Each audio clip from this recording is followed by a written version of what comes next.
یہ میری خوش قسمتی کہ میں حضور کا امت ساری زندگی اس کا شکریہ ادا کرتا رہوں تو کہ شکر ادا. ہم حضور کے امتی، نبی انتظار کرتے رہے، نبی منتظر رہے. حضرت خلیل اللہ اللہ کی بارگاہ میں پکار رہے ہیں، ربنا وابعث فیہم رسولا، مالک رسول بھیج دے.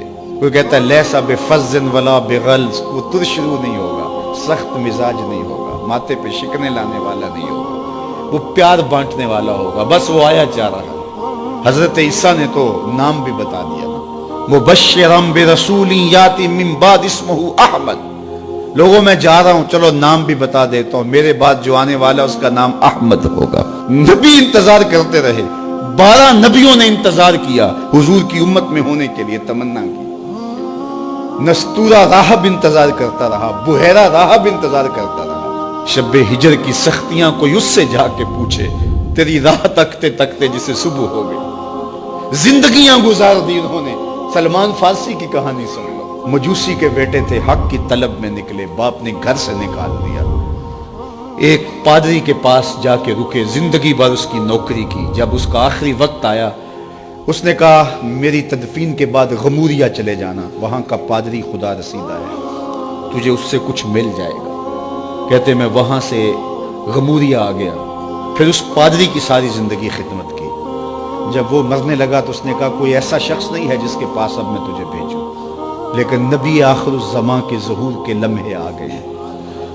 تو یہاں سے یثرب چلا جا، وہ اس نبی کی ہجرت گاہ ہوگی.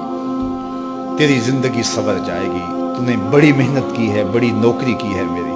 کہتے میں نے اس کو کہا کہیں ایسا نہ ہو میں دھوکہ کھا جو مجھے کوئی نشانی بتا دے. اس نے کہا 3 نشانیاں ہیں، ایک صدقہ نہیں لے گا، دوسرا ہدیہ رد نہیں کرے گا، تیسرا 2 کندھوں کے درمیان مہر نبوت ہو.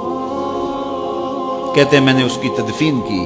یثرب کی جانب جاتے ہوئے ایک قافلے میں شامل ہو گیا. انہوں نے مجھے پکڑ کے اپنا غلام بنا لیا، لیکن میرے پہ مہربانی یہ کی کہ مجھے بیچا جا کے مدینے میں. ایک یہودی نے مجھے خرید لیا. میں اس کے باغ میں گوڈی کرتا تھا، کام کرتا تھا، کھجوریں توڑتا تھا، لیکن میں انتظار میں تھا کہ کبھی وہ نبی آخر الزمان آئے تو مجھے دید ہو. کبھی عرش پر، کبھی فرش پر، کبھی ان کے در، کبھی در بدر. غم عاشقی تیرا شکریہ، میں کہاں کہاں سے گزر گیا.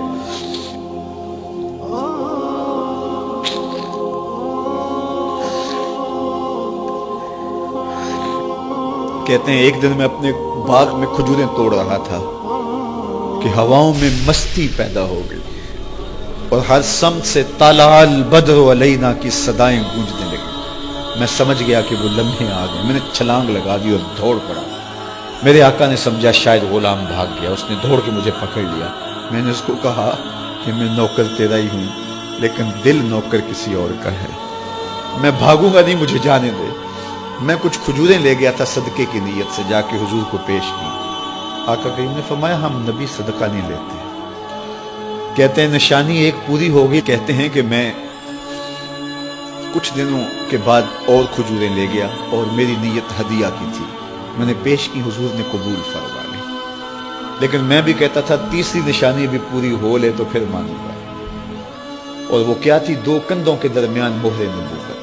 کہتے ہیں ایک دن حضور میرے باغ میں آئے اور آقا کریم نے اپنے مبارک کندھے پہ چادر رکھی ہوئی تھی اور چادر کی اوٹ میں مہر نبوت چھپی ہوئی تھی. اور میں پیچھے ہو کے دیکھتا تھا اور میری آرزو یہ تھی کہ کوئی تیز جھونکا ہوا کا آئے اور چادر ہٹ جائے اور میں مہر نبوت کی زیارت کر لوں. حضور میرے ارادہ قلب سے آگاہ ہوئے. فَأَلْقَى إِلَيَّ رِدَاءَهُ، حضور نے چادر اتار کے میری جانب پھینکی اور پھر ایسے رخ کر کے فرمایا انظر الی ما امرت بہ، اس پادری نے جو بتایا تھا دیکھ لے آ کے. تو کہا میں نے دیکھا کہ حضور کے کندھوں کے درمیان